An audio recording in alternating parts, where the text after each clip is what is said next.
Shalom Jemaat GB Rosipina, kembali lagi kita mengikuti ibadah online Gereja Baptis Indonesia Rosipina Kelapa Gading.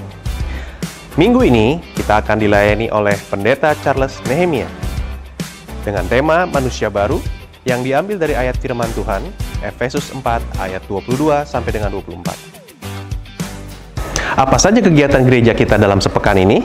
Mari kita saksikan.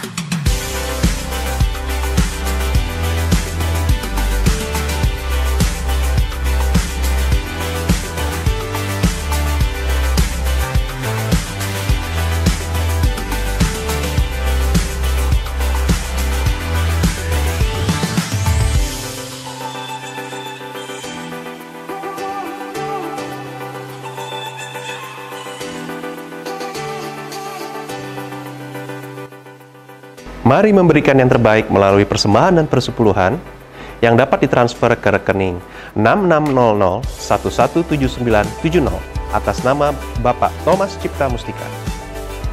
Jemaat yang terkasih, jangan lupa untuk tetap menjaga protokol kesehatan dengan cara menggunakan masker, menjaga jarak, mencuci tangan dengan bersih menggunakan sabun dan juga hand sanitizer, tetap mengkonsumsi makanan yang bergizi dan sehat, beristirahat secukupnya, berolahraga secara teratur, dan jangan lupa untuk terus dukung program vaksin dari pemerintah. Akhirnya tiba saatnya kita akan beribadah. Namun sebelumnya, kita berdoa terlebih dahulu. Bapa kami yang bertatah dalam kerajaan surga, kami bersyukur Engkau selalu ada bersama dengan kami dalam setiap musim kehidupan kami. Kami percaya Engkau selalu ada di setiap apapun yang kami lakukan. Saat ini kami akan beribadah. Tuhan, tutup bungkus dengan kuasa darah-Mu setiap pelayan-Mu maupun siapa saja yang menyaksikan tayangan ini, sehingga dapat menjadi berkat bagi siapapun tayangan ini ya Tuhan. Ke dalam tangan pengasihan-Mu saja kami telah berdoa dan mengucap syukur. Haleluya. Amin. Pastikan Anda menyaksikan ibadah hingga selesai. Selamat beribadah dan Tuhan Yesus memberkati.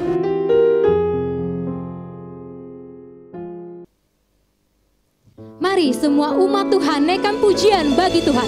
Bersorak-sorai, hai umat Tuhan.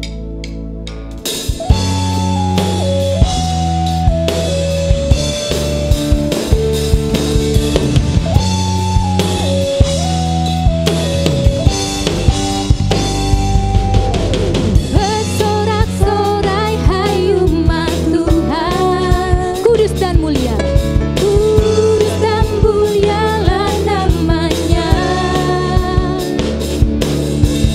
Besarlah kasih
pujian bagi Dia yang bertahan.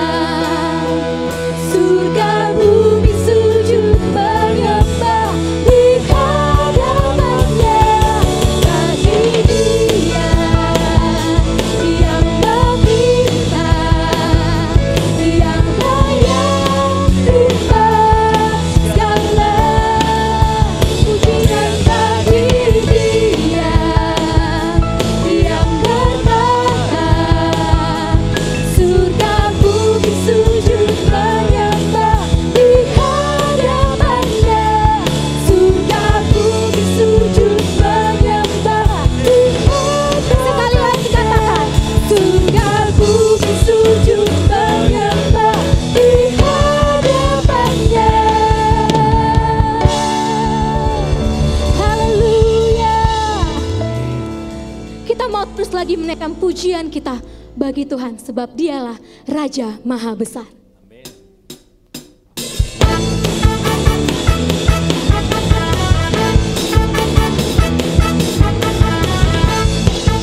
Katakan, Tuhan Maha Besar. Tuhan Raja Maha Besar. Mari datang menyembah Dia. Tuhan Raja Maha Besar. Mari datang menyembah Dia. Dia pencipta dunia ini, yang membentuk gunung-gunung. Kehadirannya datanglah, nyanyi bersyukur padanya. Dengan bersuka bernyanyilah. Dia batu keselamatan, pujian Tuhan Raja Maha Besar.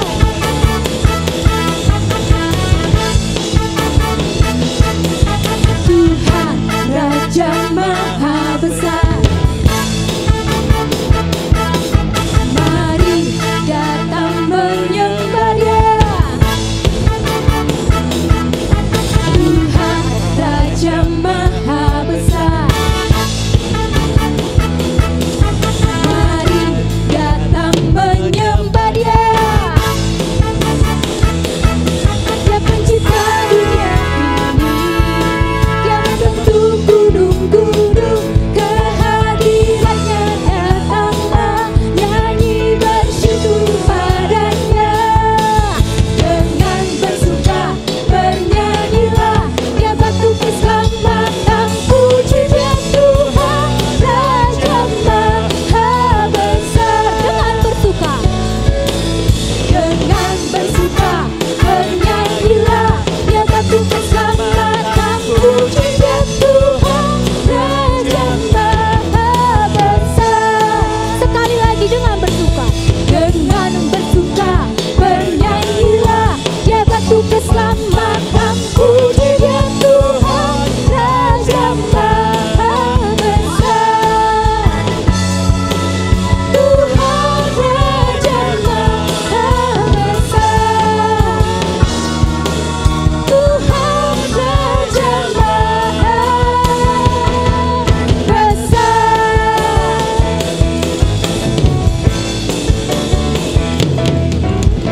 Haleluya.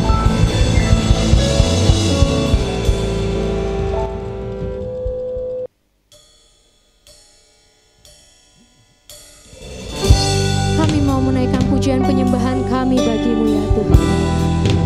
Menyanyikan betapa kami mencintai Engkau ya Yesus.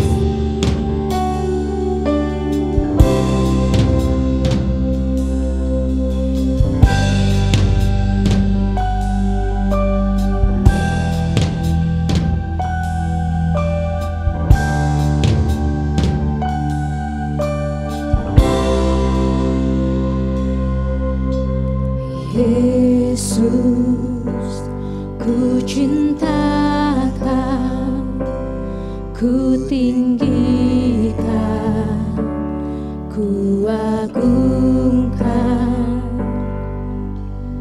Aku kan memuji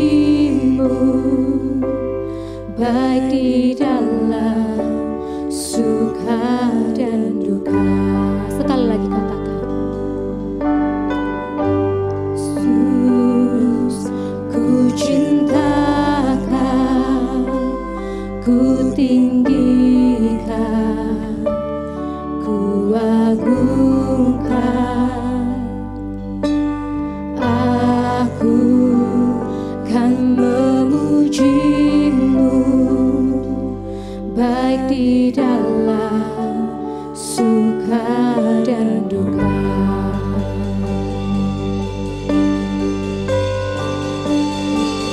Sebab Kau-lah yang terima pujian, sebab Kau-lah yang terima pujian, sebab Kau-lah yang ku agungkan.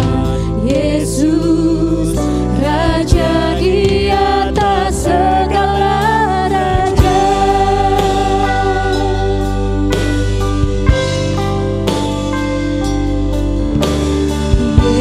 Yesus, ku cintakan, ku tinggikan, ku agungkan. Aku kan memuji-Mu, baik di dalam suka dan duka. Sebab Kau-lah yang terima pujian, sebab Kau-lah yang terima pujian, sebab Kau-lah yang ku agungkan. Yesus, Raja di atas segala raja. Sebab Kau-lah yang terima pujian, sebab Kau-lah yang terima pujian, sebab Kau-lah yang ku agungkan. Yesus, Raja di atas segala raja. Dengan lebih lembut kita katakan, sebab Kau-lah yang, sebab Kau-lah yang terima puji. Benar Tuhan Yesus, hanya Engkau yang layak.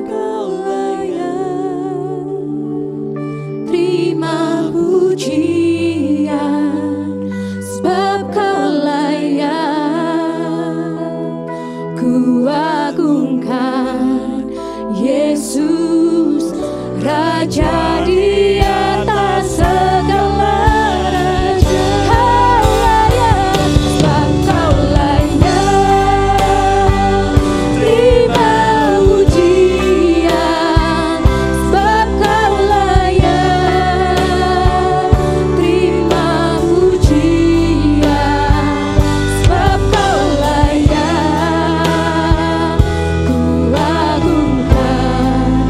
Yesus, Raja di atas segala raja. Raja di atas segala raja.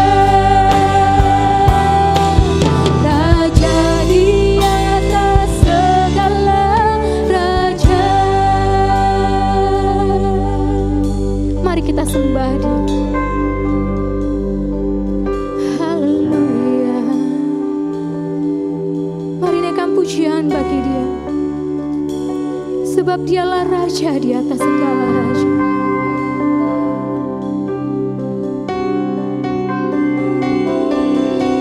Kami bersyukur, Kau Tuhan kami. Haleluya.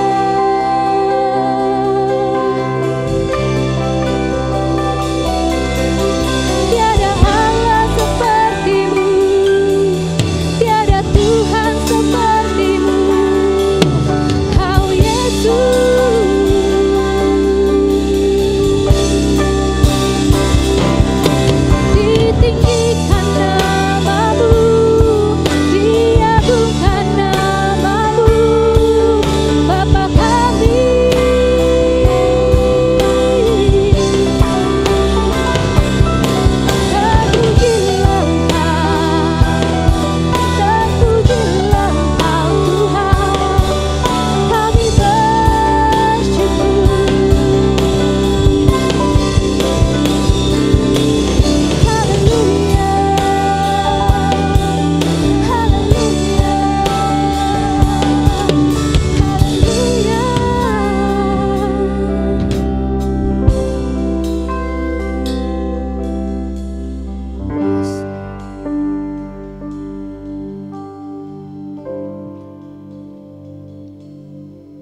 tiada lutut tak bertelut menyembah Yesus Tuhan Rajaku. Ku sembah Kau ya Allahku, ku tinggikan nama-Mu selalu. Semua lidah kan mengaku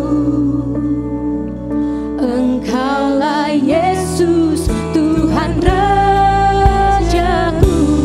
Ku sembah Kau ya Allahku, ku tinggikan nama-Mu selalu.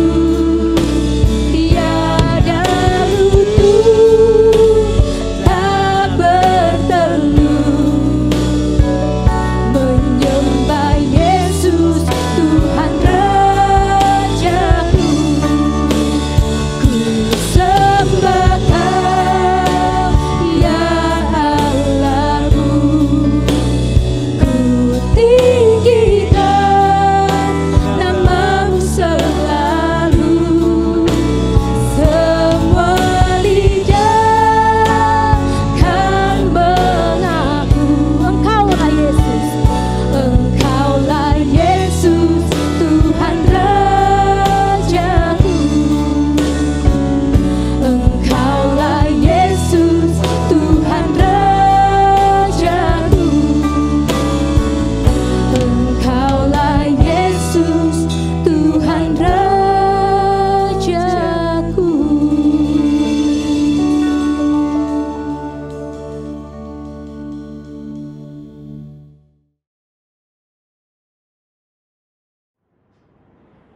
Shalom, sidang jemaat Gereja Baptis Indonesia Rosipina yang dikasihi Tuhan. Sungguh kita mengucap syukur kalau kita boleh masuk di minggu yang kedua di bulan Juni tahun 2021. Semua karena anugerah Tuhan. Kalau kita melihat perjalanan dari awal tahun hingga di pertengahan tahun ini, pemeliharaan Tuhan, penyertaan Tuhan sempurna. Saya yakin dan percaya tidak ada kata lain yang dapat kita sampaikan kepada Tuhan selain terima kasih, terima kasih. Pujian syukur, ucapan syukur yang tertinggi yang kita naikkan kepada Dia yang maha tinggi. Puji Tuhan, biar kiranya kita memberkati Tuhan lewat pujian dan kita diberkati Tuhan lewat pujian dan penyembahan yang kita naikkan. Sekarang kita akan masuk dalam kebenaran firman Tuhan. Saya jemput kita semua bangkit berdiri dan kita sama-sama berdoa sebelum kita masuk dalam pemberitaan firman Tuhan. Kami bersyukur Tuhan buat penyertaan Tuhan. Kami boleh ada sebagaimana kami ada hari ini. Semua karena anugerah Tuhan. Kami rindu untuk mendengar suara-Mu, belajar tentang kebenaran firman Tuhan. Engkau memberikan kepada kami telinga dan hati seorang murid. Sehingga kami boleh menjadi pendengar, merenungkan firman Tuhan dan melakukan firman Tuhan dalam keseharian hidup kami. Berbicara kepada kami Tuhan.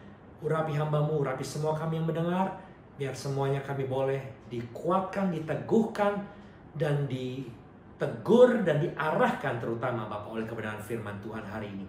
Segala hormat, puji, syukur kami kembalikan kepada-Mu di dalam nama Tuhan Yesus. Kami berdoa dan mengucap syukur. Yang percaya katakan bersama dengan saya, amin. Silakan duduk kembali, saudara sekalian. Puji Tuhan.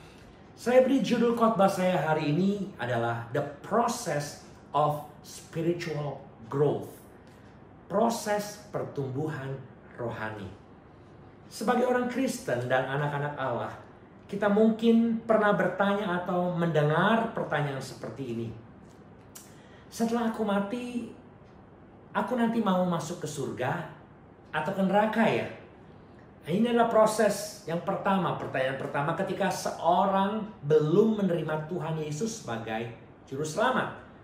Namun setelah orang tersebut atau kita menerima Tuhan Yesus dan diselamatkan, maka pertanyaan berikutnya adalah, apakah betul semua dosa saya sudah diampuni oleh Kristus? Dan ini adalah proses yang kedua. Lalu masuk kepada proses yang ketiga, pertanyaan yang ketiga. Setelah kita belajar ya, diselamatkan, belajar dan mulai mengenal Kristus lebih dalam lagi, maka pertanyaan yang timbul dalam pikiran kita adalah bagaimana hidup sesuai dengan kehendak Tuhan? Bagaimana kita bisa menyenangkan hati Tuhan, dan apakah mungkin saya dapat memiliki karakter seperti Kristus dan menjadi seperti Kristus? Nah, pertanyaan ketiga inilah yang akan membawa kita ke dalam pembahasan firman Tuhan hari ini. Memang perlu disadari saudara sekalian bahwa menjadi seorang pengikut Kristus itu lebih dari sekedar selalu ikut kebaktian setiap minggu. Mengikut Kristus lebih dari sekedar aktif terlibat dalam pelayanan atau setia berdoa dan membaca Alkitab saja. Tetapi mengikut Kristus berarti kita mau berproses seumur hidup kita untuk menjadi serupa dengan Kristus. Makanya saya sangat diberkati secara pribadi dengan rangkaian tema mimbar gereja yang berbicara beberapa bulan ini tentang hidup sebagai warga negara kerajaan Allah. Karena memang menjadi seperti Kristus, yang artinya berkarakter Kristus dan mencerminkan Kristus dalam hidup kita, merupakan proses yang harus kita alami setiap hari sebagai anak-anak Allah. Nah, kita masuk bersama, apa sih sebetulnya arti proses? Dalam ilmu teknik, proses adalah urutan pelaksanaan atau kejadian yang saling terkait yang bersama-sama mengubah masukan menjadi keluaran. Input becomes output. Nah, menurut KBBI, Kamus Besar Bahasa Indonesia, proses adalah runtunan perubahan atau peristiwa dalam perkembangan sesuatu. Proses adalah rangkaian tindakan, pembuatan atau pengolahan yang menghasilkan sebuah produk. Namun firman Tuhan berkata dalam 1 Petrus pasal 2 ayat 2. Firman Tuhan katakan, dan jadilah sama seperti bayi yang baru lahir, yang selalu ingin akan air susu yang murni dan yang rohani, supaya olehnya kamu bertumbuh dan beroleh keselamatan. Saya menangkap ya, dari firman Tuhan ini bahwa proses menurut Alkitab bukan hanya sekedar perubahan, bukan hanya sekedar pengolahan ataupun kejadian dari A to Z, ya dari input sampai kepada output. Tetapi proses adalah growth. Proses adalah pertumbuhan. Seperti bayi yang mengalami proses pertumbuhan secara jasmani, demikian juga kita dalam berproses dalam pertumbuhan kerohanian kita, terus menerus diproses, terus menerus dibentuk sampai kita mencapai kedewasaan rohani untuk terus melangkah menuju kehidupan kekal bersama Kristus. Nah, proses pertumbuhan rohani ini yang saya sebut dengan spiritual growth. Sedikit fakta mengenai pertumbuhan manusia. Manusia itu memiliki 4 fase pertumbuhan, saudara sekalian. Ada yang pertama, fase infancy atau bayi, usia 3-8. Masuk fase kedua, childhood, anak-anak, 9-11. Fase ketiga, adolescence atau remaja, usia 12-18. Dan yang terakhir adalah fase adulthood atau dewasa, umur 18 ke atas. Namun, dalam proses seperti itu, proses pertumbuhan jasmani, ya, dalam proses pertumbuhan rohani, Alkitab mencatat hanya ada 2 fase atau 2 stages. Anak-anak dan dewasa.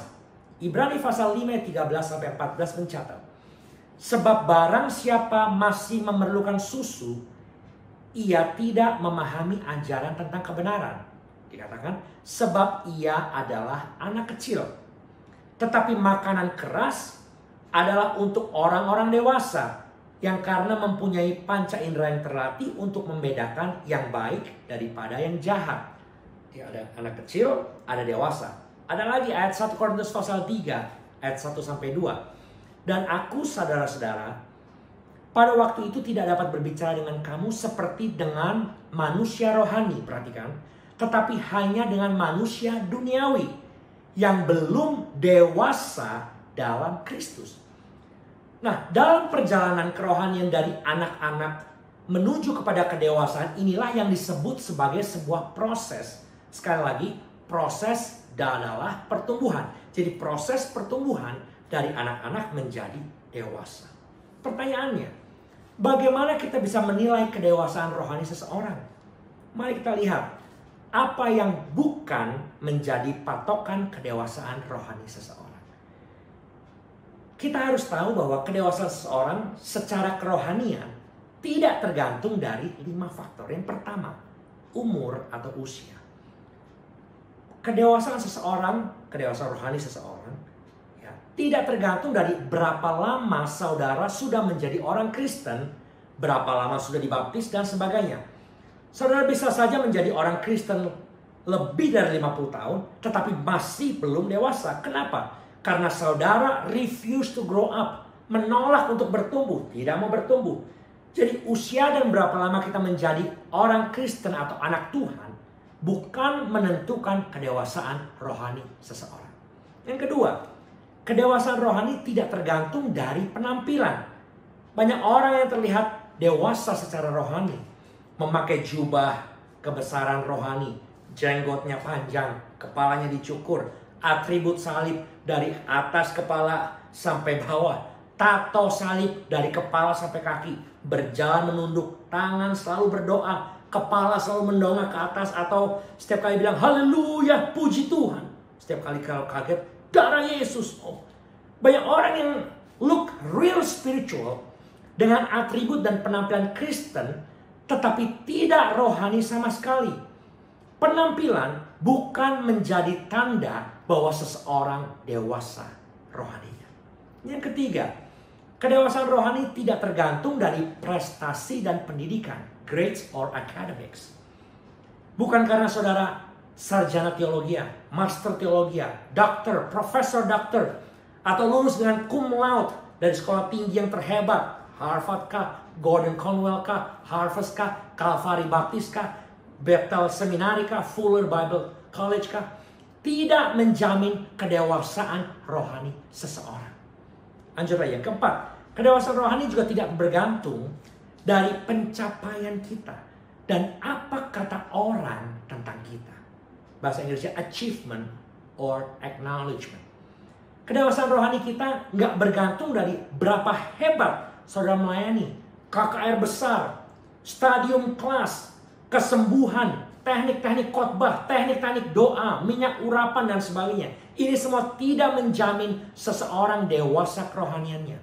Bukankah banyak kita mendengar bahwa pendeta-pendeta yang notabene kaliber besar menulis puluhan buku, memimpin pergerakan besar yang konon setelah meninggal beberapa bulan diketahui kasus yang menghebohkan seluruh dunia.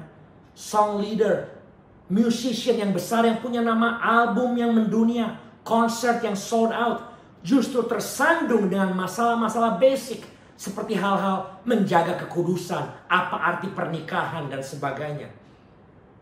Jadi pencapaian kita dalam pelayanan tidak menentukan apalagi menjamin kedewasaan rohani seseorang. Justru sebaliknya. Bukankah hamba-hamba Tuhan yang hidup dari hari ke hari dalam kecukupan, yang bisa tetap melihat kebaikan Tuhan setiap hari, yang berkhotbah dalam keseharian dan kesederhanaannya itu, yang dapat menghargai arti berkat dan pemeliharaan Tuhan dalam hidupnya. Karena mereka mengalami kekurangan, kesederhanaan, tetapi juga mereka mengalami kecukupan dan keberadaan karena anugerah Tuhan. Oh, jadi sekali lagi, kehebatan, ketenaran, kesuksesan, kebesaran nama maupun pencapaian dikenal orang bukan menjadi jaminan atau menentukan kedewasaan rohani seseorang. Bahkan yang terakhir, banyak orang berpikir bahwa pengetahuan seseorang tentang Alkitab, hafal Alkitab, pandai menafsir Alkitab akan membuat seseorang atau orang itu menjadi dewasa rohani. Well, walaupun saya percaya bahwa pengetahuan kita tentang firman dan Alkitab adalah amat sangat baik dan akan sangat membantu kita menjadi dewasa secara rohani dalam Tuhan, tetapi jangan menjadi takabur dan berpikir bahwa itu adalah tanda kedewasaan rohani seseorang. Dan ini pun bukan jaminan kedewasaan rohani seseorang. Jadi apa sebetulnya firman Tuhan katakan tentang spiritual maturity, kedewasaan rohani? Dan nats kita hari ini menjadi jawabannya. Efesus pasal 4 ayat 22 sampai 24 katakan, yaitu bahwa kamu berhubung dengan kehidupan kamu yang dahulu harus menanggalkan manusia lama yang menemui kebinasaannya oleh nafsunya yang menyesatkan, supaya kamu dibaharui di dalam roh dan pikiranmu dan mengenakan manusia baru yang telah diciptakan menurut kehendak Allah di dalam kebenaran dan kekudusan yang sesungguhnya. Nah, nats ini diperkuat dengan 1 Petrus pasal 2 ayat 21 dikatakan, sebab untuk itulah kamu dipanggil, karena Kristus pun telah menderita untuk kamu dan telah meninggalkan teladan bagimu supaya kamu mengikuti jejaknya. 1 Yohanes pasal 2 ayat 6, satu ayat lagi dikatakan, barang siapa mengatakan bahwa ia ada di dalam dia, yaitu Kristus, ia wajib hidup sama seperti Kristus telah hidup. This is spiritual growth. This is spiritual maturity. Kesimpulannya, kedewasaan rohani adalah attitude, sikap, baik sikap hati, sikap hidup, cara hidup, gaya hidup, dan yang menjadi benchmark, yang menjadi patokan, yang menjadi contoh dalam kehidupan kita untuk gaya hidup, sikap hidup, dan sikap hati kita ialah Yesus Kristus, Tuhan dan Juru Selamat kita. Efesus pasal 4 ayat 13, sampai kita semua telah mencapai kesatuan iman dan pengetahuan yang benar tentang Allah. Perhatikan, kedewasaan penuh dan tingkat pertumbuhan, growth, proses yang sesuai dengan kepenuhan Kristus. Bahasa Inggrisnya katakan Christ likeness, seperti Kristus. Seorang evangelis Amerika bernama Dwight L. Moody pernah berkata begini, recognition is what people say about you, but character is what God says about you. Pengakuan adalah apa yang orang katakan tentang Anda, tetapi karakter adalah apa yang Tuhan katakan tentang Anda. Sikap kita yang membedakan kita antara kita kanak-kanak rohani atau dewasa rohani. Attitude kita yang menentukan apakah kita dewasa rohani atau tidak. Dan spiritual growth atau pertumbuhan rohani is not about how much you know yourself. Bukan seberapa banyak engkau dan saya tahu tentang diri kita sendiri. It's not how long you have been Christian. Bukan berapa lama saudara menjadi orang Kristen. Tetapi pertumbuhan rohani yang sehat, proses yang sehat adalah how you change atau how change you are to Christ likeness. Bagaimana hidup kita, seberapa banyak hidup kita, saudara dan saya, yang diubah seperti Kristus, dan seberapa dekat hubungan kita, saudara dan saya, dengan Kristus. Dan waktu kita sadar akan hal ini, maka ini akan mengubah banyak karakter kita, sehingga kita bertumbuh, berproses dalam pengenalan akan Kristus. Kita berproses menjadi seperti Kristus. Kita dewasa dan memiliki Christ-like characters. Karakter seperti Kristus. Efesus pasal 5 ayat 1 katakan, sebab itu jadilah penurut Allah. Penurut di sini bukan berarti orang yang nurut, tetapi orang yang meniru. Dalam Amplified katakan, become imitators of God. Copy of Him and follow His example. Orang yang meniru Tuhan, orang yang mengikut teladannya sebagai anak-anak Allah yang dikasihinya. Puji Tuhan. Nah, sekarang kita akan masuk lagi ke dalam bagian ya, kita mengerti tentang kedewasaan rohani. Sekarang bagaimana prosesnya? Apa yang harus kita lakukan dalam proses kedewasaan rohani untuk menuju dari kanak-kanak untuk menjadi dewasa dan menjadi seperti Kristus Yesus ini. Nah, Efesus pasal 4 ayat 22-24 ini memberikan kepada kita guidelines untuk kita berproses dari manusia lama menjadi manusia baru. Ayat 20-21 berkata, tetapi kamu bukan demikian. Kamu telah belajar mengenal Kristus karena kamu telah mendengar tentang Dia dan menerima pengajaran di dalam Dia menurut kebenaran yang nyata dalam Yesus.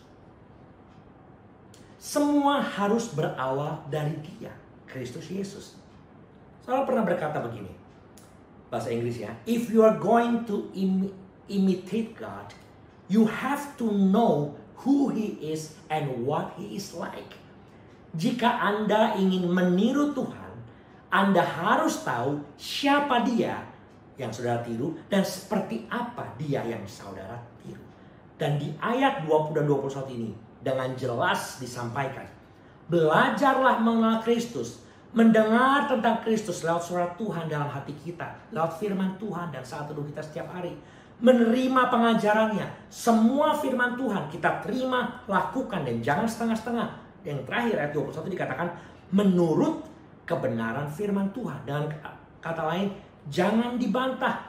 Firman Tuhan bukan untuk diperdebatkan, tetapi firman Tuhan untuk direnungkan, diaminkan, dituruti, diterapkan dalam kehidupan kita sehari-hari. Inilah langkah awal menuju manusia baru. Fokusnya, panutannya, patokannya, benchmarknya adalah Kristus Yesus. Lalu apa langkah selanjutnya? Setelah kita tahu siapa Kristus, sekarang apa yang dimaksud dengan proses pertumbuhan rohani? Dengar baik. Proses pertumbuhan kerohanian kita bukan tentang menjadi diri sendiri. Spiritual growth and process is not about being yourself. Tetapi spiritual growth, pertumbuhan kerohanian adalah being Christ-like. Menjadi seperti Kristus. Ini penting saudara sekalian untuk kita mengerti. Kenapa saya ingin tekankan ini dan harus tekankan ini. Karena banyak orang menyalahartikan dan menerjemahkan being yourself ini berbeda dengan yang seharusnya firman Tuhan ajarkan. Contohnya begini. Seorang singer yang terkenal pernah berkata, you really have to look inside yourself to find your inner strength. Engkau benar-benar harus melihat ke dalam dirimu untuk menemukan kekuatan batinmu. Wah, kalau kita baca quote ini kayaknya this sounds good, you know. Tapi pertanyaan saya adalah, seberapa kuat batinmu tanpa Tuhan? Seberapa hebat kekuatan yang engkau miliki? Saudara tentu pernah mendengar kata mental breakdown. Bahkan orang yang menulis quote ini juga pernah mengalami mental breakdown dan nggak kuat. Somewhat emotional breakdown, ya. Secara emosi itu jadi down dan turun. Spiritual breakdown, hopelessness, putus asa, patah semangat, hilang harapan, kesepian, kesendirian. Justru ketika itu semua terjadi dalam hidup manusia, waktu kita lebih jauh melihat tentang diri kita, lebih sulit lagi bagi kita untuk menemukan kekuatan batin karena memang manusia itu sangat lemah atau fragile, rapuh. Ya, manusia pertama contohnya Adam harus punya penolong, makanya ada Hawa. Di sisi lain, Hawa juga nggak bisa sendirian, dia nggak bisa beranak cucu sendiri, maka diperlukan Adam.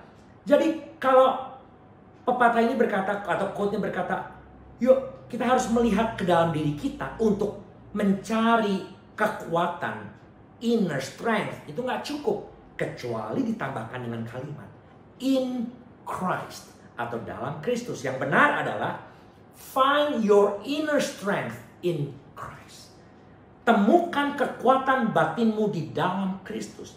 Dan bagi anak-anak Tuhan, I have a good news. Yang menerima Kristus, yang mengenal Kristus dan memiliki Kristus dalam hidupnya, hal ini akan menjadi sangat relevan dalam kehidupan kita. Kenapa? Karena kita pasti selalu akan menemukan Kristus dalam hidup kita. Karena hidup kita dalam Kristus dan Kristus hidup dalam kita.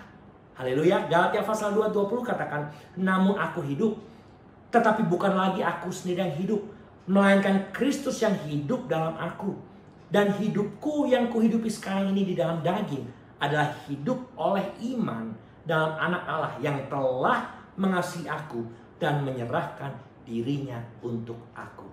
I am in Christ and Christ in me. Dan waktu Kristus Yesus ada di dalam kita, maka kekuatan itu akan diberikan. The inner strength akan diberikan kepada kita. Karena kekuatan itu bukan datang dari dalam diri kita, tapi datang dari Kristus yang ada di dalam diri kita.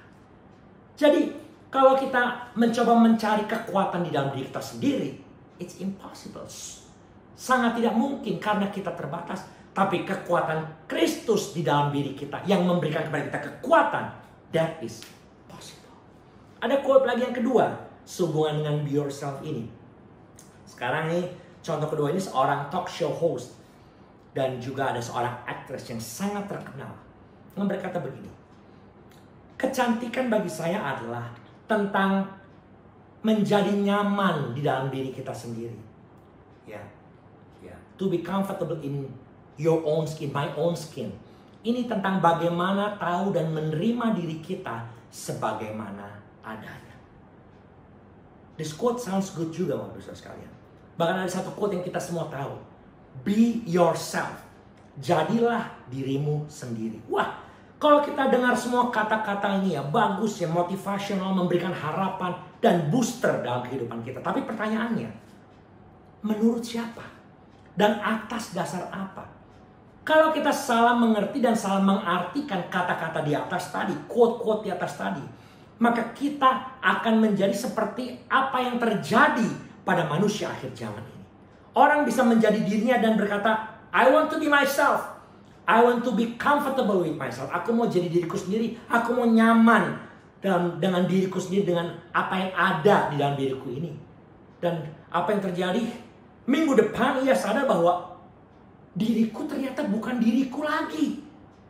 Kau bukan diriku lagi. Ku bukan yang dulu lagi. Tiba-tiba satu hari dia putuskan untuk berubah. Dari Johnny menjadi Jenny. Tiba-tiba saya harus menjadi diri saya. Saya mau berubah dari Charlotte menjadi Carlos. Waduh, ini celaka Bapak Ibu. Be myself and be comfortable with myself ini harus dimengerti dan dilihat dengan kacamata kebenaran yang sesuai dengan firman Tuhan. Yang sekali lagi berkata, bukan be yourself, but you and I need to be like Christ. Being like Christ, menjadi seperti Kristus dan bukan menjadi dirimu sendiri. Dengar baik. Kita hanya dapat menjadi seperti Kristus ketika kita membawa inner self, batin kita, jiwa kita, roh kita, dan outer self, tindakan kita, sejalan dengan karakter dan tindakan Kristus seperti yang diajarkan di dalam firman-Nya. Oleh sebab itu sangat penting bagi kita untuk berkata pada diri kita, aku bukan mau menjadi seperti diriku, tapi aku mau menjadi seperti Kristus. Nah, oleh sebab itu, di bagian terakhir dari proses pertumbuhan rohani kita untuk menjadi seperti Kristus yang kita akan lihat bersama ini, kita harus tahu apa yang perlu kita lakukan untuk berproses dalam pertumbuhan rohani kita untuk menjadi manusia baru di dalam Kristus. Nah, kita akan masuk ke bagian akhir dari khotbah hari ini, yaitu manusia baru. Haleluya. Oke, Efesus pasal 4 ayat 22-24. Saya bacakan lagi sekali lagi ya. Yaitu bahwa kamu berhubung dengan kehidupan kamu yang dahulu harus menanggalkan manusia lama yang menemui kebinasaannya oleh nafsunya yang menyesatkan, supaya kamu dibaharui di dalam roh dan pikiranmu dan mengenakan manusia baru yang telah diciptakan menurut kehendak Allah di dalam kebenaran dan kekudusan yang sesungguhnya. Nah, menurut Nats ini ada 3 step yang harus saudara dan saya lakukan dalam suatu proses kedewasaan rohani dari anak-anak menjadi dewasa, proses menjadi dewasa, menjadi seperti Kristus di dalam proses pertumbuhan rohani kita. Langkah yang pertama, step pertama, you need to put off. Menanggalkan. Apa yang kita tanggalkan? Manusia lama. Kata menanggalkan berarti melepaskan. Kata menanggalkan berarti meninggalkan. Dan tidak lagi, hal tersebut tidak lagi melekat pada kita. Dan firman Tuhan katakan dengan jelas, yang kita tanggalkan adalah manusia lama. Lalu dia bertanya, Pak, kalau begitu manusia lama itu apa artinya? Seperti apa sih? Apa yang dimaksud dengan manusia lama? Jawabannya ada di ayat 17-19. Efesus pasal 4. Coba kita lihat. Ayat 17 katakan, sebab itu kukatakan dan kutegaskan ini kepadamu di dalam Tuhan. Perhatikan. Jangan hidup lagi sama seperti orang-orang yang tidak mengenal Allah dengan pikiran yang sia-sia. 18. Dan pengertiannya yang gelap, jauh dari hidup persekutuan dengan Allah karena kebodohan yang ada di dalam mereka dan karena kedegilan hati mereka. Ayat 19. Perasaan mereka telah tumpul sehingga mereka menyerahkan diri kepada hawa nafsu dan mengerjakan dengan serakah segala macam kecemaran. Nah, kalau ketiga ayat ini diparalelkan dengan ayat ke-22 yang berkata bahwa kamu berhubung dengan kehidupan yang dahulu, menanggalkan manusia lama yang menemui kebinasaannya oleh nafsunya yang menyesatkan, maka kita temukan bahwa ada kesamaan di sini. Manusia lama berbicara mengenai pikiran yang sia-sia dan tidak mengenal Allah. Amplified katakan foolishness and emptiness. Ayat ke-18, pikiran yang gelap, jauh dari persekutuan dengan Allah. Stubborn, keras kepala, semaunya sendiri. Yang ayat 19 katakan perasaan mereka tumpul, hawa nafsu. Ya, New Living Translation katakan they have no sense of shame, nggak tahu malu, Bapak Ibu. They live for lustful pleasure. Mereka hidup hanya untuk kesenangan nafsu mereka sendiri, ya. Dan mereka eagerly practice every kind of impurity. Dan mereka setiap hari mengerjakan hal-hal yang tidak kudus, tidak baik, yang tidak berkenan. Ini berarti bahwa manusia lama itu orang yang tidak punya rasa malu, nggak sensitif terhadap apa yang disebut hawa nafsu. Maksudnya apa yang tidak sensitif dengan menjadi apa yang menjadi keinginan Tuhan dan apa yang menjadi kehendak Tuhan dalam hidupnya, tetapi lebih mengedepankan hawa nafsu, keinginan daging, dengan katanya hidup dalam dosa. Jadi kalau saya buatkan checklist Bapak Ibu, maka manusia lama ini menurut Efesus pasal 4 ayat 17 sampai 19 adalah orang yang bodoh, orang yang kosong, yang gak punya tujuan hidup, orang yang tidak mengenal Allah, orang yang pikirannya jahat atau gelap, orang yang hidup semau sendiri, orang yang semua dianggap benar menurut aturannya sendiri, orang yang tidak tahu malu, orang yang tidak bermoral baik, orang yang penuh hawa nafsu dan hidup dalam keinginan daging dan jasmania saja. Clean and clear. Nah, mungkin di antara kita yang berpikir, wah Pak, saya ini gak hidup seperti ini. Berarti saya udah hidup di manusia baru karena saya udah gak hidup dalam dosa. Udah gak hidup dalam hawa nafsu, tidak hidup dalam perzinahan, tidak hidup dalam pencurian, korupsi, membunuh, membenci. Saya hidup gak semau saya sendiri. Hidup saya, moral saya cukup baik dan tidak bejat. Wah, ini tidak ada dalam kamus hidup saya. Saya sudah hidup dekat dengan Tuhan dan saya tidak tercemar dalam dosa-dosa tersebut. Wait, that's a good news. Tapi tunggu dulu sebentar. Hawa nafsu dan keinginan daging bukan hanya berbicara mengenai konteks seksual atau perzinahan, pencurian dan sebagainya. Tetapi bagaimana dalam hal kita tidak pernah merasa puas atas apa yang Tuhan berikan dalam hidup kita. Sudah punya pekerjaan yang baik, tapi masih merasa bahwa aduh kok kenapa saya setiap bulan kok kurang, setiap minggu kok kurang. Padahal bukan income-nya yang kurang, tetapi expensesnya, pengeluarannya yang tidak terkontrol karena ada banyak keinginan-keinginan lain yang kita mau dapatkan, kita mau raih, yang sebetulnya kalau kita tidak punya juga nggak apa-apa. Tapi karena kita nggak merasa puas, there is something else that we want, sehingga kita mulai merasa bahwa selalu saja hidup kita dalam kekurangan. Bagaimana dengan rasa kepingin untuk apa yang orang lain miliki yang kita tidak punya? Misalnya, kita sudah punya mobil cukup baik, rodanya sama-sama 4, pintunya sudah 4. Kita malah mau lihat tetangga yang punya mobil pintunya 2. Kita dari pintu 4 kepengen juga punya yang pintu 2. Udah punya mobil yang ada atapnya. Wah, bahkan ada kaca di atapnya tuh, yang sunroof, yang bisa dibuka tutup gitu ya. Sekarang kita mau lihat tetangga kita punya mobil yang nggak ada atapnya, ya, yang bisa dicopot semuanya ya, kabriolet. Kita kepingin. Nah, kita mulai kepengen untuk sesuatu hal yang orang lain punya, yang kita nggak punya. Tapi kita lupa bahwa sebetulnya kita sudah punya lebih daripada orang lain yang tidak memilikinya. Bagaimana dengan ego dan pride, kesombongan?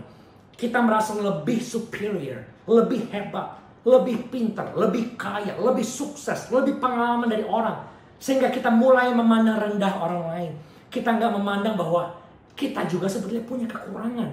Dan justru karena orang itu punya sesuatu yang kita nggak punya, kita punya sesuatu yang orang itu nggak punya, kita bisa saling melengkapi.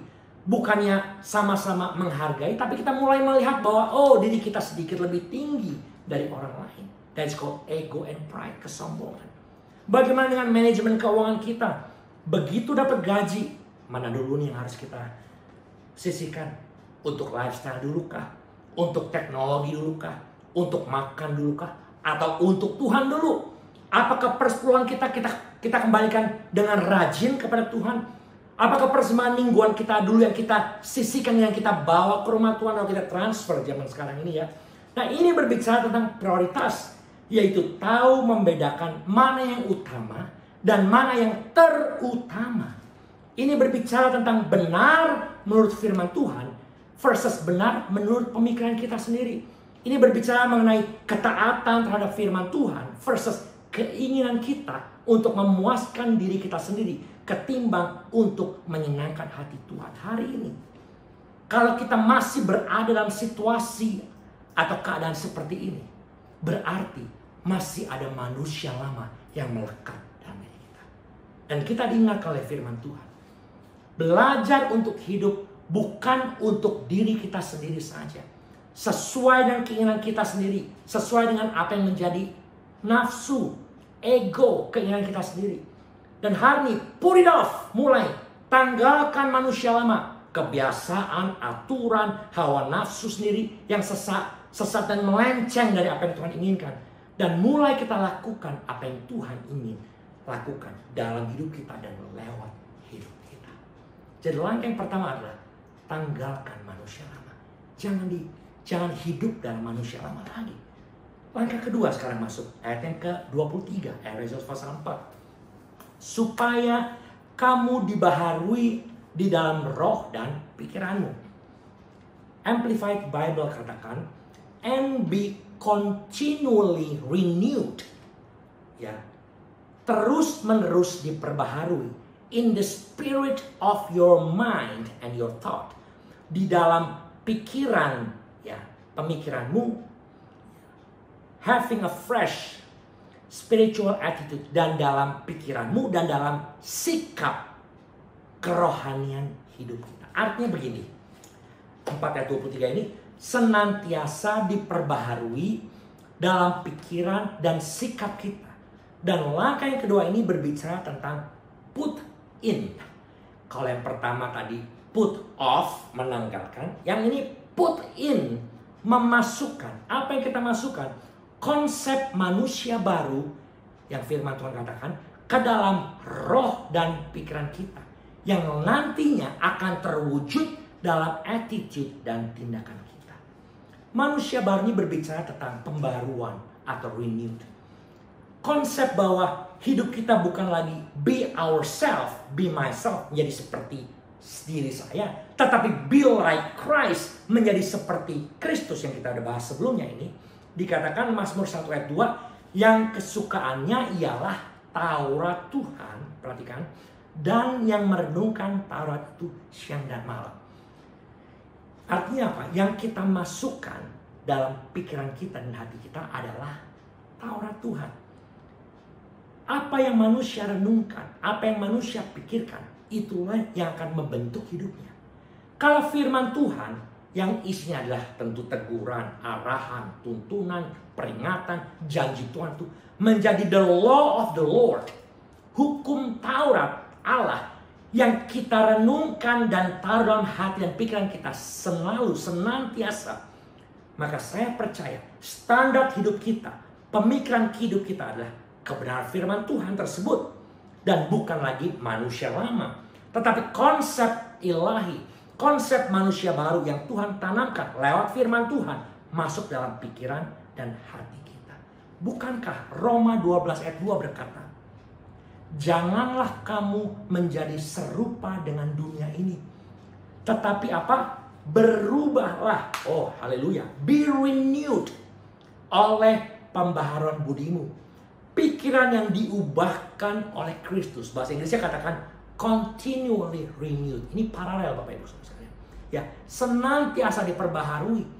Masuk pikiran Kristus, masuk rencana Kristus, masuk kehendak Kristus, masuk kasih hati Kristus. Semua kebaikan, contoh kehidupan Kristus dalam pikiran dan hati kita. Dan inilah yang akan dikatakan di ayat kedua ini ya, Roma pasal 12, sehingga akan membuat kamu dapat membedakan manakah kehendak Allah. Luar biasa ini. Apa yang baik, yang berkenan kepada Allah, dan yang sempurna. Haleluya. Jadi langkah kedua ini adalah memperbaharui roh dan pikiran kita dari pemahaman yang salah tentang manusia lama yang penuh dengan pikiran dan keinginan diri sendiri kepada pikiran Allah, kehendak Allah, dan yang menyenangkan Allah. Haleluya. Oh, puji Tuhan. Dua langkah ya, the first two step, dan kita masuk ke langkah yang terakhir. Yang setuju katakan amin. Haleluya. Yes. Langkah ketiga dalam proses menjadi seperti Kristus. Sekali lagi, bertumbuh dalam kerohanian kita. Ayat yang ke-24 sekarang. Dikatakan, dan mengenakan manusia baru yang telah diciptakan menurut kehendak Allah di dalam kebenaran dan kekudusan yang sesungguhnya. Review sebentar Bapak Ibu. Yang pertama tadi, step yang pertama put off, menanggalkan manusia lama. Step yang kedua adalah put in, memasukkan pikiran Allah ke dalam pikiran kita agar kita senantiasa diperbaharui untuk konsep manusia baru. Maka yang ketiga adalah put on, mengenakan manusia baru. Kita udah lihat sama-sama apa yang dimaksud 10 hal tadi, 17 sampai ayat yang ke-19 mengenai manusia lama. Sekarang kita mau melihat apa sih manusia baru. Seperti apa manusia baru yang dimaksud dengan manusia baru itu. Dikatakan di ayat 24 ini, manusia baru adalah seorang yang memiliki karakter Kristus. Kita udah bahas apa sih karakter Kristus tadi di awal tadi, khotbah tadi. Yang kedua, yang berjalan dalam kehendak Allah. Ini juga sudah kita bahas. Nah, tapi ada dua hal lagi yang terakhir ini, yang hidup dalam kebenaran, yang hidup dalam kekudusan. Nah, inilah dua hal terakhir yang akan kita lihat mengenai manusia baru yang sesuai dengan Efesus pasal 4 ayat 24. Bagian yang ketiga, hal yang ketiga dan yang keempat adalah kebenaran dan kekudusan. Manusia baru adalah manusia yang hidup dan yang berjalan di dalam kebenaran. Kebenaran berbicara tentang perilaku kita terhadap orang lain. Kebenaran ini bersifat horizontal. Kebenaran berbicara mengenai integritas atau integrity hidup kita ya, integritas hidup kita di antara sesama kita. Sadar atau tidak Bapak, bahwa kekristenan itu bukanlah sesuatu, maksudnya bukanlah kehidupan yang private, tertutup untuk diri sendiri. Tetapi kekristenan adalah a public matter. Kehidupan seperti firman Tuhan katakan, surat yang terbuka yang dapat dibaca dan menjadi showcase untuk orang lain. Dari cara kita berbisnis mungkin, dari etik kerja kita, dari cara kita membuat keputusan, cara kita melayani Tuhan, cara kita berbicara, cara kita memandang orang lain dan sebagainya. Ini merupakan kebenaran yang harus kita lakukan sesuai dengan apa yang Tuhan inginkan. Itu kebenaran. Nah, poin yang terakhir atau hal yang terakhir, manusia baru adalah hidup yang berjalan di dalam kekudusan. Yang pertama tadi, yang sebelumnya ada kebenaran, sekarang adalah yang berjalan di dalam kekudusan. Nah, kekudusan ini berbicara tentang perilaku kita terhadap Tuhan. Kalau kebenaran, perilaku kita terhadap sesama horizontal. Tapi kekudusan adalah berbicara tentang vertikal. Perilaku kita, sikap kita terhadap Tuhan. Hubungan vertikal antara kita dengan Tuhan, hati kita kepada Tuhan. Kalau kebenaran berbicara mengenai public life, Nah, saya katakan tadi, hidup yang menjadi surat terbuka, orang melihat kehidupan kita dalam keseharian kita, apa yang kita kerjakan. Namun kekudusan ini berbicara mengenai private life kita. Hidup ya pribadi kita, privasi kita di hadapan Tuhan. Haleluya. Kesimpulannya berarti begini Bapak Ibu. Manusia baru itu bukan sekedar doing the right thing. Melakukan hal yang benar saja. Manusia baru bukan hanya sekedar living the right thing. Hidup dengan benar saja. Tetapi manusia baru berbicara tentang having the right relationship. Memiliki hubungan yang baik dan benar antara kita dengan Tuhan. Holiness, kekudusan, bukan cuma sekedar hati dan pikiran semata. Tetapi holiness talks about wholeness. Keseluruhan tubuh, jiwa, dan roh kita harus menjadi manusia baru yang firman Tuhan katakan yang sesungguhnya. Coba kita baca ayat ke-24 lagi. Dan mengenakan manusia baru yang telah diciptakan menurut kehendak Allah. Perhatikan, di dalam kebenaran dan kekudusan yang sesungguhnya. Yang sesungguhnya artinya seperti Kristus. Yang sesungguhnya artinya yang sesuai dan berkenan kepada Kristus. Yang sesungguhnya artinya yang menyenangkan Kristus. Dan ini semua sebagai penutup merupakan bagian yang harus kita lakukan. Bukan bagiannya Tuhan, tapi bagian kita. Berubah dari manusia lama menjadi manusia baru adalah bagian yang harus kita lakukan. Tuhan sudah melakukan bagiannya dengan memberikan janjinya, panduannya, arahannya, contohnya itu dirinya sendiri. Panduannya itu firmannya itu sendiri. Dan sekarang bagian kita untuk mengambil keputusan dan tindakan untuk put off, menanggalkan manusia lama kita. Put in, memasukkan pikiran hati Kristus dalam hidup kita. And put on, mengenakan manusia baru untuk hidup dalam proses pertumbuhan menuju kedewasaan rohani seperti Kristus sampai kita bertemu muka dengan Dia di surga yang kekal. Saya berdoa kiranya Roh Kudus memampukan kita untuk menangkap, mengerti, mencerna dan melakukan firman Tuhan ini dalam kehidupan kita yang dimulai dari hari ini. Amin buat firman Tuhan. Mari kita bersama-sama berdoa. Thank you Jesus. Terima kasih Bapa. Kami sungguh bersyukur bahwa kami kembali ingatkan bahwa hidup kami bukan untuk menjadi seperti diri kami dan apa yang kami inginkan. Tetapi hidup kami harus menjadi seperti Kristus. Be Christ-like. Yang melakukan kehendak Bapa dan bukan kehendak kami. Ampuni kami Tuhan kalau selama ini kami terlalu egois. Kami merasa bahwa hidup kami sudah benar. Hidup kami sudah cukup kudus. Tapi hari ini kami kembali ingatkan bahwa kami harus senantiasa menanggalkan jubah kami yang lama, manusia lama kami. Dan kami mulai masuk dalam pengertian tentang Kristus. Dan mulai mengenakan, manusia yang baru. Yaitu Kristus Yesus, karakter Kristus. Sehingga hidup kami senantiasa diproses. Bertumbuh ke arah kedewasaan secara rohani. Sehingga pada akhirnya kami dibentuk dan diproses untuk menjadi seperti Kristus. Doa kami, Tuhan, mampukan kami. Teguhkan hati kami sehingga kami dapat mengambil satu keputusan hari ini. Untuk mau meninggalkan cara hidup kami yang lama. Manusia lama yang melekat dalam hidup keseharian kami.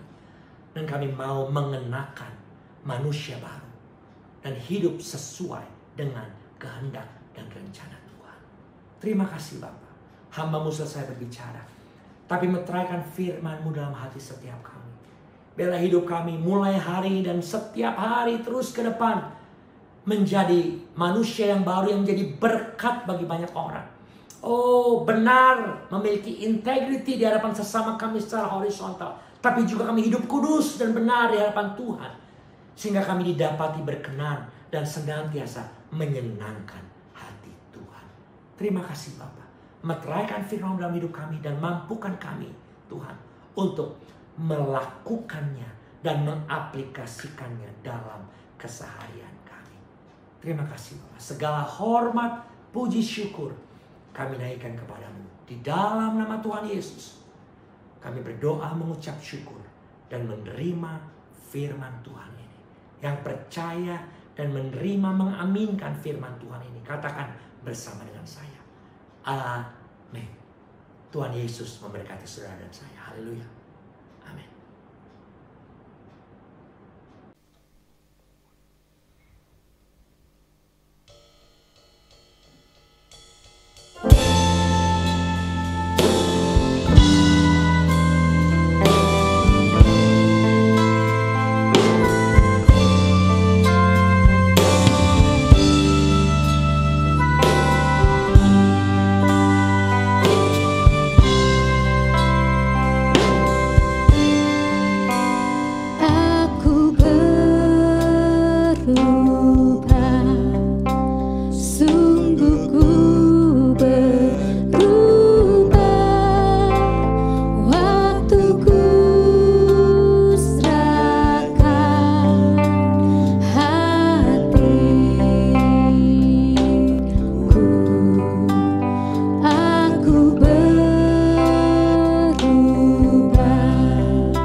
telah mendengarkan sabda kebenaran firman Tuhan, saatnya kita akan mengadakan doa syafaat.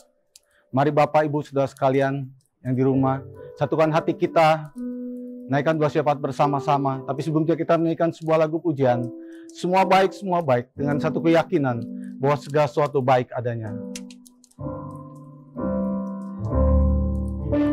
Semua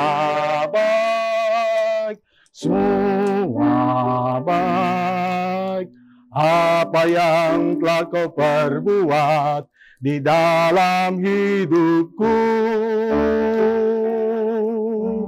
Semua baik, sungguh teramat baik, kau jadikan hidupku berarti. Katakan sekali lagi. Semua baik, apa yang telah kau perbuat di dalam hidupku. Semua baik, sungguh teramat baik, kau jadikan hidupku berarti. Kami mengucap syukur dan berterima kasih ya Tuhan, untuk pagi ini, pagi yang indah yang Allah anugerahkan bagi setiap kami. Dalam berkat anugerah kasih-Mu, kami boleh ada sampai dengan hari ini. Bersyukur untuk kebenaran firman Tuhan yang sudah disampaikan oleh hamba-Mu. Kembali kami diingatkan Tuhan sebagai warga kerajaan Allah, untuk hidup menunjukkan jati diri kami sebagai manusia baru dalam perilaku kehidupan kami di tengah dunia yang belum diselamatkan ini. Agar kehidupan kami, agar kehidupan umat-Mu di tempat ini ya Bapak, boleh menjadi puji-pujian bagi hormat kemuliaan namanya. Kiranya Bapak berkenan memberkati hamba Tuhan, Pendeta Charles, yang sudah sampaikan kebenaran firman Tuhan pagi ini. Dan kami percaya jemaat Tuhan dikuatkan, diteguhkan kembali keyakinan untuk hidup di tengah-tengah bangsa Indonesia ini, membawa dampak dan pengaruh bagi hormat kemuliaan nama Tuhan. Bapak, kami juga mengucap syukur dan berterima kasih pagi ini ya Tuhan. Kami percaya dengan iman keyakinan kami bahwa tidak ada perlonjakan Tuhan daripada penyebaran penyakit COVID di Indonesia saat ini. Kami yakin dan percaya kasih Tuhan melindungi seluruh rakyat Indonesia, sehingga apa yang diprediksikan, diramalkan tidak akan terjadi. Semua keadaan boleh berjalan dengan baik. Semuanya baik adanya. Oleh karena Allah campur tangan di tengah bangsa ini, memulihkan bangsa ini dari sakit penyakit. Bahkan masuk dalam keadaan normal Tuhan, dalam berkat pertolongan dan kasih Tuhan. Memberkati para medis, memberkati obat vaksin, biar segala sesuatunya boleh cukup Tuhan, untuk menjadikan imunitas secara nasional adanya. Kami juga mengucap syukur dan berterima kasih Tuhan untuk pemulihan ekonomi yang terjadi di Indonesia. Bahkan di seluruh dunia kami juga percaya Tuhan memulihkan keadaan ekonomi.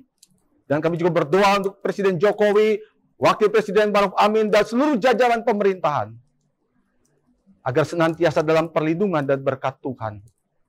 Bapak, terima kasih Tuhan, oleh karena segala sesuatu boleh berjalan dengan lancar saat ini. Berjalan dengan baik walaupun kami di tengah pandemi, di tengah gejolak permasalahan yang begitu berat. Tapi kami yakin dan percaya tangan pengasihan Tuhan selalu ada menyertai bangsa ini. Selalu ada menyertai pemerintah kami Tuhan. Sehingga segala sesuatu boleh berjalan dalam pimpinan dan rencana Tuhan. Bahkan juga Tuhan, kami berdoa dan mengucap syukur pagi ini untuk seluruh jemaat Rosipina Tuhan, yang boleh sembuh dari sakit penyakit, yang boleh dipulihkan dari kelemahan tubuhnya, yang boleh diberikan lapangan pekerjaan Tuhan bagi mereka, bahkan dipulihkan usaha yang mereka hadapi Tuhan, bahkan juga pasangan hidup bagi para pemuda Tuhan. Kami juga percaya Tuhan memberkati. Bahkan juga kami percaya Tuhan, kasih Kristus tetap mempersatukan jemaat kami satu dengan yang lain. Bahkan di antara pemimpin satu dengan yang lain, kami tetap dipersatukan dengan kasih Tuhan. Terima kasih Tuhan, terima kasih untuk pagi ini. Kami boleh bersyafaat kepadamu ya Tuhan. Karena kami yakin dan percaya di dalam Tuhan Yesus Kristus ada pemulihan di dalam Tuhan Yesus Kristus. Kami sandarkan harapan dan pengharapan kami kepada Engkau. Terima kasih Bapa, terima kasih untuk berkat-Mu yang boleh kami terima pagi ini. Terima kasih untuk rahmat kasih-Mu yang melimpah yang kami rasakan sampai hari ini. Walaupun di tengah situasi yang sulit, tapi kami percaya setiap umat-Mu, setiap jemaat Tuhan, merasakan damai sejahtera dan sukacita yang daripada Engkau. Terpuji-puji nama-Mu Bapa dari sekarang sampai selama-lamanya. Di dalam satu nama yang indah, nama Yesus Kristus. Hamba-Mu berdoa dan mengucap syukur. Haleluya, haleluya. Amin.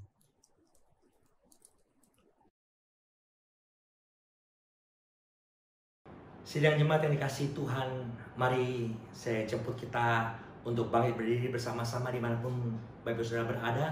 Arahkan hatimu, angkat tanganmu, kita akan menerima berkat dari Tuhan.